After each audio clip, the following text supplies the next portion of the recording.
wanting to eat some fermented pork sausage for a while. It's something you'll see all over the streets in Thailand, but really not all over the streets in the United States. And the restaurants that sell it, I'm sorry, but it's typically frozen and it's just not that good. It's not sour.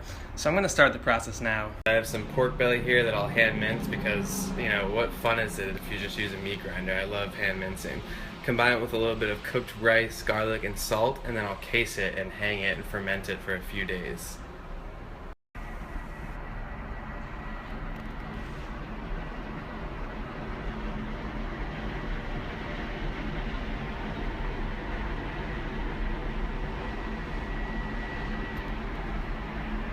Helps ease the process of hand mincing this if you first kind of slice it into sticks and then go through that, mince it a little small, and then at that point you can start drumming on the meat, Thai style, which is what I love to do, channel my inner drum. And when it's pretty minced, like some coarseness is okay, but you know, you want it pretty minced. And also, you notice the fat content on there. A lot of fattiness to this. Gonna make a paste now with the garlic and the salt first. Get this pretty fine. By the way, the salt here, if you want to get technical, is about 2% of the total weight. In general, 2% salt of the total weight is a good rule of thumb if you're fermenting something or if you're curing something. It's certainly enough to season it. Once you have a beautiful garlic paste, then you want to add the rice and start pounding it to combine, basically until homogeneous. Don't over pound this though, you don't want to really overwork it.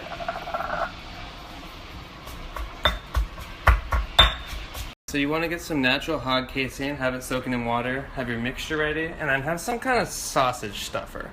Now that makes it really easy to use the sausage stuffer, but you can always go old school and do it how the Thai used to do and still do, and just use a funnel.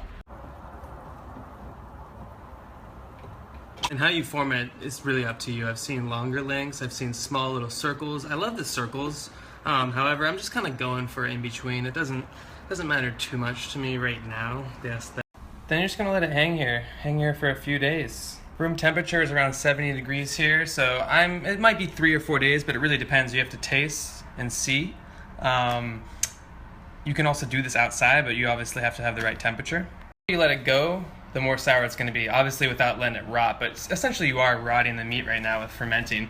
On the streets of Thailand, you'll sometimes come across this and you taste it and it's not sour, and that's because they basically will case it sometimes and sell that ready to go. Little tip, you can ask them for the sour version.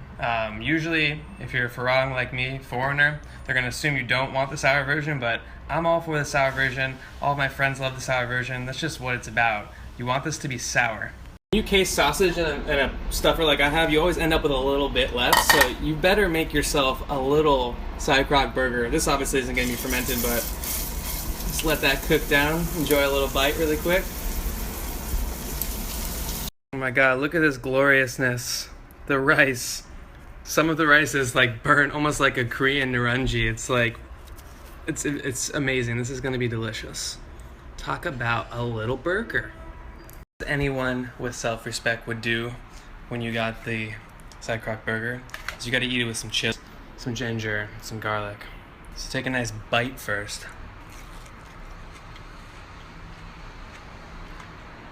And immediately chase it with some ginger, take a bite of a chili, a little cilantro. The flavor combination. It's so good about this combination. You just get a chili, a burger, a ginger slice, and some cilantro.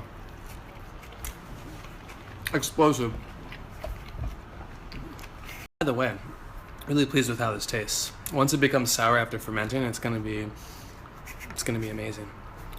It's chilies, gingers, burger.